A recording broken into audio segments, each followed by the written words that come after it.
Hello and welcome back to V2 Cloud Tutorials.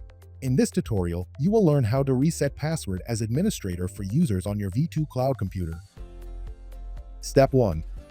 Go to the V2 Cloud portal at v2cloud.com, enter your admin credentials and log in. Step 2. Head to the Computer Management dashboard by clicking Actions and then selecting Manage Computer. In the Users tab, find the user whose password you need to update. Next, click Actions, hover over Password, and select Change Password. Type in the new password, hit Update, and you're all set.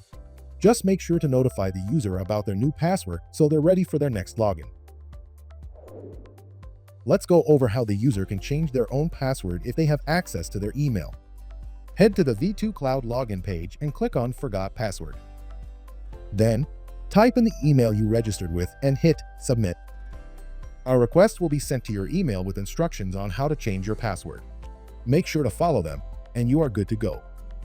Once you've updated your password, you can log back into your cloud computer and pick up right where you left off. That is all for this tutorial.